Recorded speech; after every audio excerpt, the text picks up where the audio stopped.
Paz e bênção, irmãos. Bom dia. Louvado seja o nosso Deus. Muito obrigado por você estar conosco.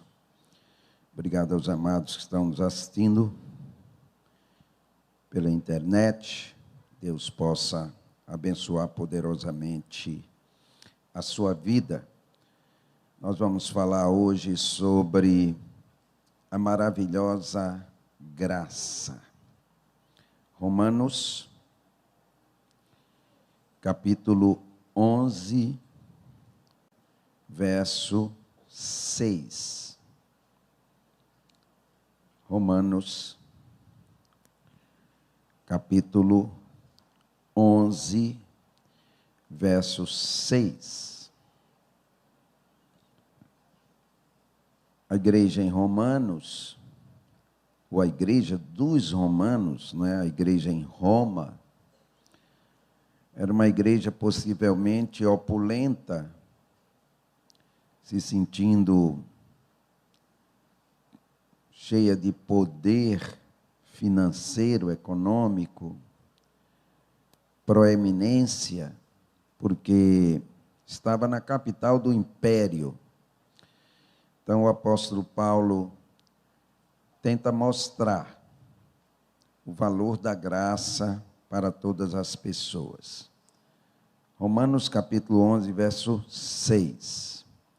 E se a escolha se dá pela graça de Deus, então não se baseia nas obras deles, pois nesse caso, a graça deixaria de ser o que verdadeiramente é, ou seja, gratuita e imerecida. Senhor Deus e Pai, ajuda-nos agora a entregar a Tua palavra, fala através de nós e fala em nós, e nos ajuda, Pai, a termos o conhecimento que o Senhor quer que nós tenhamos e a pormos em prática aquilo que aprendemos. Abençoa cada um nesta manhã. Dispensa a Tua bênção sobre as demandas de cada um.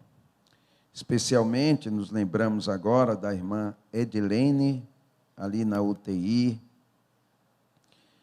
da Samel, precisando, Pai, de um milagre em sua vida. E como nós cremos que o Senhor é um Senhor de milagres, nós a colocamos nas Tuas mãos.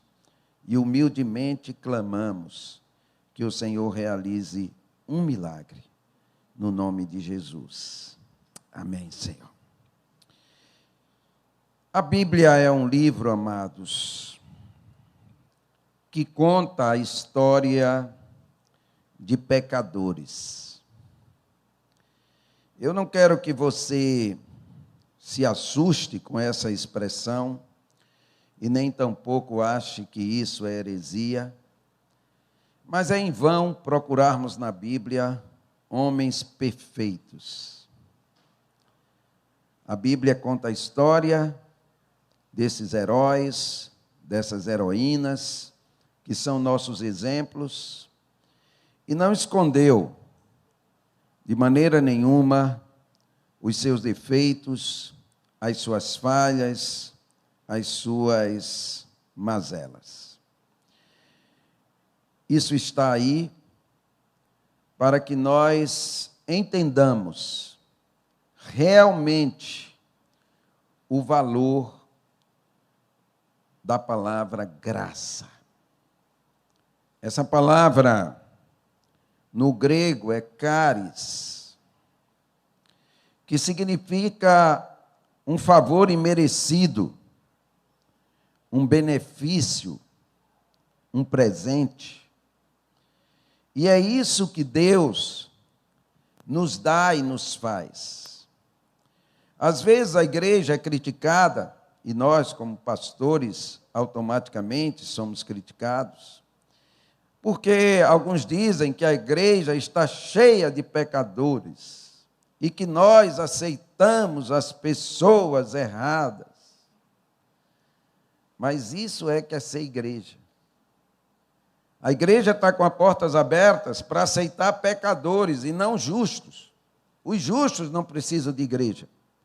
Quem precisa de igreja são pecadores, são pessoas erradas, são pessoas em construção, são pessoas que pretendem que suas vidas sejam mudadas. Devemos entender, amados, que não somos dignos. Nenhum de nós é digno. Tudo é graça, tudo é presente, tudo é benefício. Devemos entender que não somos perfeitos. Talvez tenhamos melhorado muito, mas ainda estamos em reforma, ainda estamos em construção, ainda estamos sendo aperfeiçoados, como o apóstolo Paulo diz, até o dia em que nós estaremos com o Senhor nosso Deus. Devemos entender que sozinhos nós não temos condições. Nós precisamos de Deus, nós precisamos da graça, nós precisamos da misericórdia, porque se não for a graça e a misericórdia de Deus, estaremos totalmente arruinados, totalmente destruídos. Não temos condições de pagar a nossa salvação, não temos a condição de pagar a nossa justificação, não temos a condição de comprar o perdão e a justiça de Deus. Então eu vou passar a lhes mostrar alguns exemplos aqui na Bíblia de pessoas muito conhecidas, para que você entenda o quanto Deus foi gracioso com essas pessoas e tem sido gracioso conosco. Primeiro eu quero falar sobre Davi, o maior rei de Israel. O homem segundo o coração de Deus. Saul foi escolhido pela multidão. Davi foi escolhido por Deus. Então, nós temos um homem aqui que quando a gente pensa nele, a gente tem dificuldade de aceitar que ele errou, que ele falhou, que ele realmente fez muitas coisas que não agradavam a Deus. Davi, o adúltero que se tornou o maior salmista. Metade dos salmos que estão na sua Bíblia foi escrito ou foram escritos por Davi.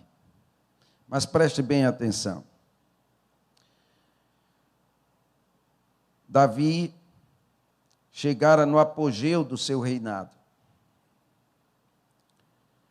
Conquistara todos os povos ao seu redor. Os povos pagavam tributos, impostos a Israel. Era um rei tão rico que todo o material necessário para a construção do templo ele deixou armazenado.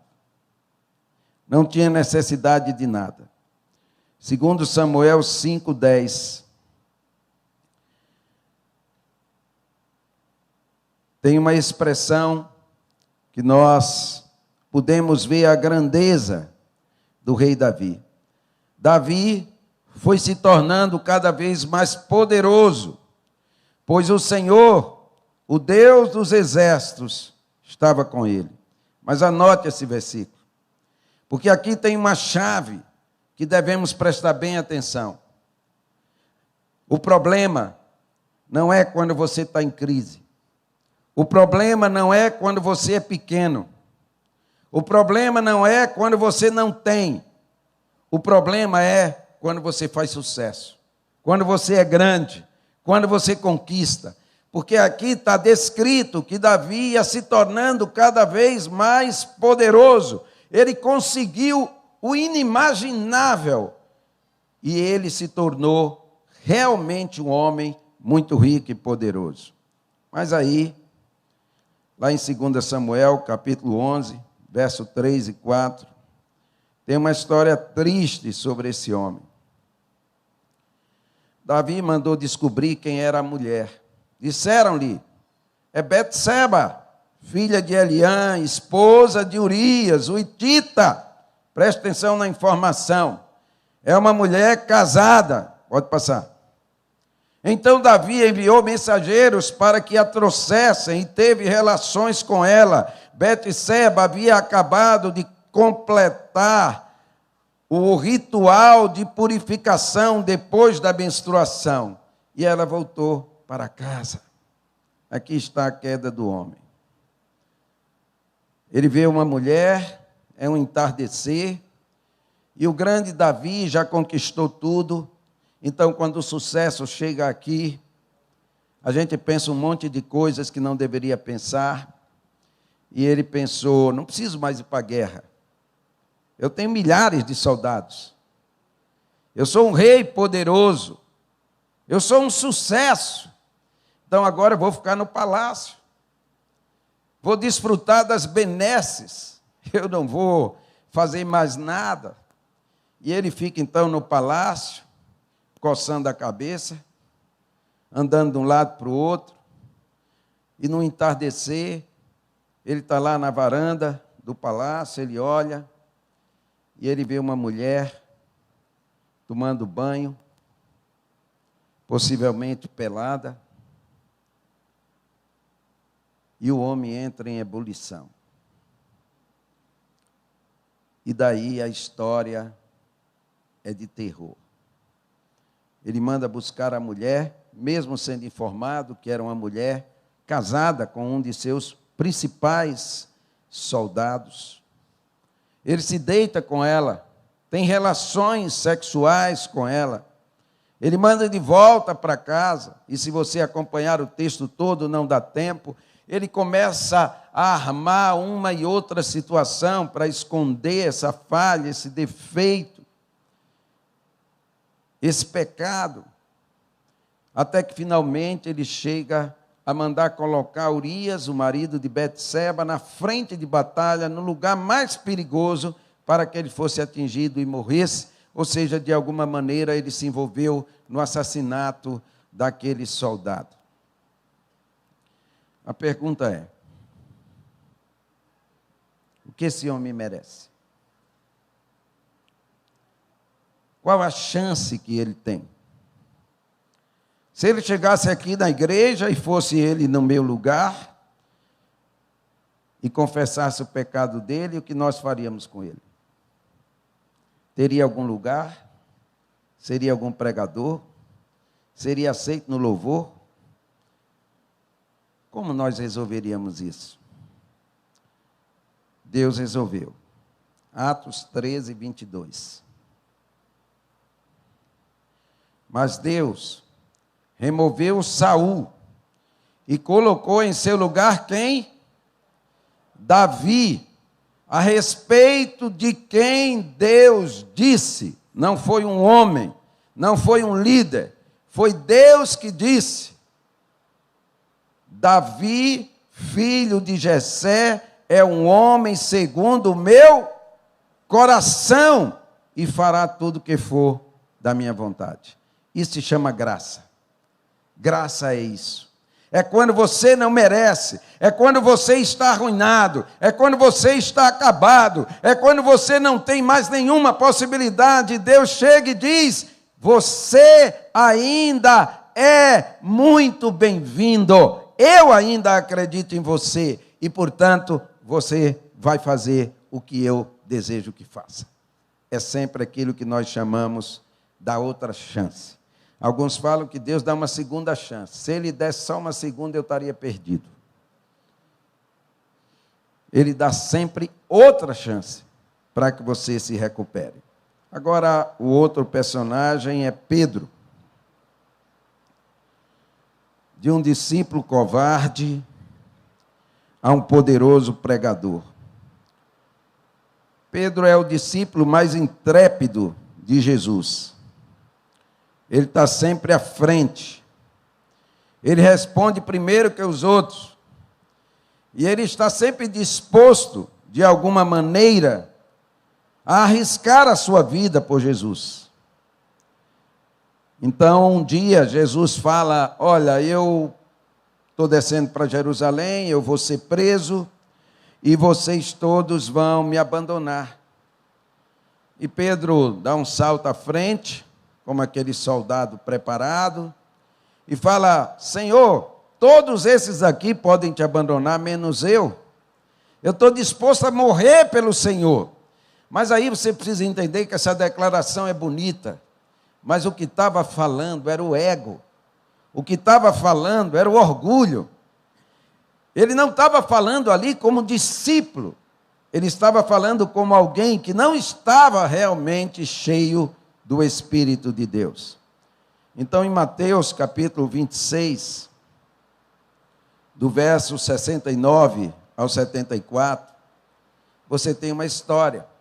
Enquanto isso, Pedro estava sentado ao lado de fora, no pátio. Uma criada, note, uma mulher, foi até ele e disse, você é um dos que estavam com Jesus, o Galileu. Mas Pedro o negou diante de todos. Não sei de quem você está falando. Imagine. Pode passar. Mais tarde, junto ao portão, outra criada, outra mulher, não é um soldado armado, o viu e disse aos que estavam ali, este homem estava com Jesus de Nazaré. Primeiro é Galileu, depois é Nazareno. Novamente Pedro negou, dessa vez com juramento. Foi crescendo. Nem mesmo conheço esse homem, disse ele. Sei quem é, nunca vi, estão falando coisa aí que eu não sei de nada. Pouco depois, alguns dos outros ali presentes vieram a Pedro e disseram, você deve ser um deles, percebemos pelo seu sotaque galileu. Pedro jurou de novo, que eu seja amaldiçoado, olha só, se estiver mentindo. É uma mentira que ele estava dizendo grande, né? Às vezes a gente mente, tem um político assim no Brasil. Ele mente convencido que ele é verdadeiro. Eu sou a alma mais limpa desse Brasil, imagina as sujas. Não conheço esse homem. Imediatamente o galo cantou. 3 vezes. O discípulo de Jesus, que esteve na transfiguração, que esteve nos últimos momentos de Jesus no Getsêmani. Ele diz que não conhece, não sabe quem é, ele nega. Vamos dizer que fosse um irmão daqui. O que você faria? Eu fiquei pensando, qual é a chance que Pedro tinha numa dessas de nossas igrejas cheias de legalistas? Porque legalista, amado, não é a pessoa que zela pela lei. Legalista é a pessoa que atribui aos outros erros que muitas vezes ela tem muito maior. Esse é o legalista.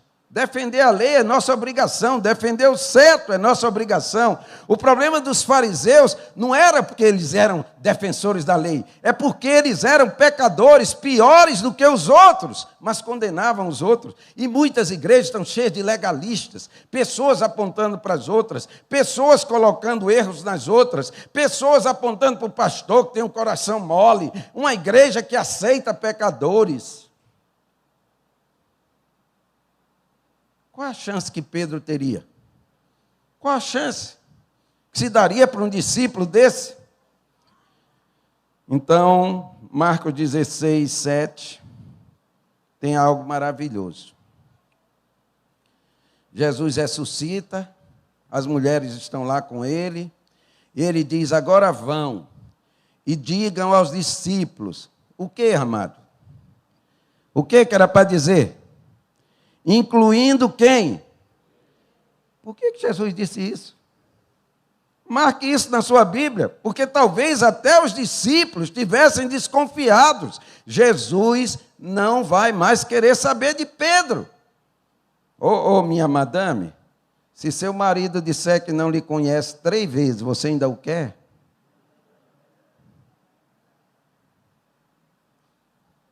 O negócio é sério, não é não? Viver com você e dizer que não lhe conhece? Talvez os discípulos pensavam, está acabado, terminou. Aí Jesus inclui, ele fala, vão lá, incluam Pedro e diga que eu vou adiante deles, de vocês, para a Galiléia e vocês vão me ver. Não esqueçam de Pedro, não esqueçam do irmão caído, não esqueçam do irmão ferido, não esqueçam do irmão que não tem condições, vive caído. Essa é a mensagem, dura e difícil para nós, porque nós estamos sempre procurando pessoas perfeitas. Vou fazer um grupinho aqui na igreja de amigos, a gente procura quem? Os perfeitos. Aquele ali não, aquele não, aquele não. É assim que a gente faz. E eu penso nos discípulos, Pedro. Aí Jesus comissiona Pedro, João 21:17. Pela terceira vez, Jesus perguntou a Pedro, Simão, filho de João, você me ama? Pedro ficou triste, porque Jesus perguntou pela terceira vez. Será que Pedro não se lembrou que ele traiu 3 vezes? Ele ficou triste. E o Senhor disse para ele, então faça o quê? Alimente as minhas ovelhas, cuide das minhas ovelhas. Amado, Jesus estava dizendo o seguinte, eu não desisti de você, Pedro. Eu sei que você me negou 3 vezes, eu sei que você disse que não me conhece, mas eu não consigo deixar de ser apaixonado por você, eu não consigo deixar de amar você, então, cuide das minhas ovelhas. É muito legal saber que Deus não desiste da gente. É muito legal saber que Jesus não desiste, apesar das nossas fraquezas, dos nossos fracassos. Porque se ele desistisse, eu não estaria aqui. E com certeza, você também não estaria aí. Mas porque ele não desistiu, nós estamos aqui para a glória do nosso Deus. Atos 2:41. Olha o resultado dessa chance que o Senhor dá. Pedro prega o sermão no dia de Pentecostes. Os que acreditaram nas palavras de quem? Por que não botaram nas palavras de Jesus? Você está vendo a recuperação do homem? Os que acreditaram nas palavras de Pedro, no sermão que ele pregou, porque assim, amado, Jesus nos recupera, Jesus nos restaura, e a gente sai do descrédito para a credibilidade. As pessoas acreditam, a gente se levanta, porque Deus é poderoso. Foram batizados naquele dia e houve um acréscimo de quantas pessoas? 3.000 pessoas, só num sermão. O homem que negou Jesus, que não tinha nenhuma chance na maior parte das igrejas, ele é agora um dos maiores pregadores da história. Alguns dizem que Pedro morreu de cabeça para baixo. É uma tradição, não está na Bíblia. Porque ele não se julgou digno de morrer da mesma maneira que Jesus morreu. Então você vê a coragem que esse homem criou. Terceiro personagem, Zaqueu. Não vai dar para ler, é um pouco longo.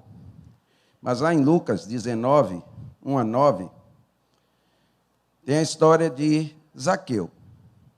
Zaqueu era cobrador de impostos. Os cobradores de impostos eram ricos, porém odiados. Porque eles cobravam impostos e ninguém gosta de quem cobra impostos. Até hoje é assim. Ninguém gosta de pagar impostos. A gente paga porque é obrigado. Se fosse voluntário, o Estado ia à falência. Então, os cobradores de impostos eram odiados. Eram considerados traidores. Eram considerados piores pecadores. Porque, além de cobrar o imposto, ele cobrava a famosa propina. Não é? Ou seja, ele pegava dinheiro a mais. Então, eles eram ricos, mas eram odiados. Aí Jesus chega em Jericó, você pode ler em casa. Esse homem quer ver Jesus, sobe numa figueira, numa árvore, e ele fica lá, de terno, gravata, humilhado, porque ser de terno e gravata numa árvore, ou está Pinel, né? Ou realmente tem um interesse muito grande. Ele está lá. E Jesus vai passando. E aí Jesus transforma a vida desse cobrador de impostos. Jesus se importou com ele. Ninguém se importaria. Ele é o homem mais odiado da cidade. Ele é o homem que ninguém quer ser amigo dele. Mas Jesus não olha desse jeito. Talvez disseram para você, você não é ninguém, você não é nada. E eu estou aqui em nome de Cristo para dizer, você é importante. Jesus se importa com você. Jesus olha para você e Jesus se preocupa com você. Jesus teve tempo para ele. Não temos tempo para muitas pessoas. Ainda mais para os errados. Quem tem tempo para os drogados, as prostitutas, os ladrões? Quem tem tempo? Nós não temos. Nós dizemos, eu não vou perder tempo. Eu não tenho como perder esse tempo. Mas Jesus para tudo. Para a multidão, para o que ele está fazendo. Zaqueu, vamos para a tua casa. Eu fico me pensando por que Jesus não falou com Zaqueu onde ele estava. Jesus fez questão de entrar na casa do homem mais pecador daquela cidade. Sabe por quê, amado? Porque é isso que Jesus fez com a gente.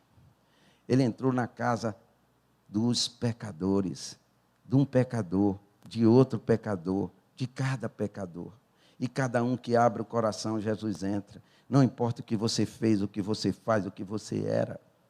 Como Paulo diz, onde abundou o pecado, superabundou a graça. E Jesus transforma a vida daquele homem. Se vocês acharem, coloque aí, porque eu não coloquei aqui. Mas aqui eu disse para Jesus, olha, eu realmente errei. E eu vou dar metade do que eu tenho para os pobres. É interessante que Jesus não pediu isso dele. Jesus não pediu que ele desse nada. Mas aqui eu disse, olha, metade das minhas riquezas eu vou dar. E a outra metade eu vou gastar pagando o que eu roubei. Eu vou devolver 4 vezes mais. Ou seja, num único dia, ele abriu mão de tudo que ele tinha. E o que aconteceu? Ele foi salvo e a vida dele foi transformada. É sempre bom saber que enquanto você está agarrado a alguma coisa, Jesus não pode ser Senhor da sua vida. Para ser Senhor, você tem que soltar o que está prendendo a sua mão. E, finalmente, o quarto personagem é o ladrão da cruz. É uma história impressionante. Jesus está lá na cruz, 2 ladrões estão ao lado dele. Lá em Lucas 23, 39 a 43, um dos criminosos empedurado ao lado dele zombava, então você é o Cristo, salve a si mesmo e a nós também. Mas o outro criminoso o repreendeu, você não teme a Deus, nem mesmo ao ser condenado à morte. Nós merecemos morrer por nossos crimes, ou seja, ele reconhece o erro dele, mas este homem não cometeu mal algum. Então ele disse, Jesus, quando vier no seu reino, ou como está em outras traduções, lembre-se de mim, quando você entrar no seu reino. E Jesus disse para ele, hoje mesmo, você estará comigo no paraíso. Pense na história desse homem. Num momento ele está condenado, no outro ele está justificado. Num momento ele está no inferno, no outro ele já está no céu. Num momento ele está sozinho, no outro ele está acompanhado por Jesus no paraíso. Sabe como é que se chama isso? Graça. Diga, graça. Caris em grego. Diga, graça é favor e merecido. É um favor que você não merece. Aquele ladrão na cruz não veio na igreja. Contraria tudo, né? não fez evangelização, não deu dízimo, não deu oferta. Ele não teve tempo para fazer nada. A única coisa que ele fez foi uma oração. Jesus, tu és inocente e eu creio que tu tens um reino. Então, quando tu entrares no teu reino, lembra-te de mim. Isso é graça. Tem gente, amado, que fica chateado. Poxa, pastor, eu não concordo com esse negócio, não. O cara é preso, aí o cara aceita Jesus, na hora de morrer ele vai para o céu. É difícil, não é não? Não é difícil? Humanamente falando, o que é que a gente queria? Que ele fosse para onde? Para o inferno. Vamos ser sinceros. Mas se ele aceitar, ele vai para o céu. E aí a gente fica, cara, eu ralei, acordei cedo todo domingo, vim para a igreja, dei dízimo, dei oferta, evangelizei, vim para não sei quantos cultos, e o cara não fez nada disso. Lembre-se, o nome dessa palavra é o quê? Graça. Você também não merece, porque suas obras não podem comprar. Mas isso é graça. O ladrão da cruz, pela morte de Cristo, foi o primeiro a entrar no céu. Aproveitou o sacrifício de Jesus. E tudo porque Jesus é gracioso. Ele que nos dá a graça. Amém? Receba essa palavra do coração do nosso Pai para o nosso coração. Pode aplaudir Jesus.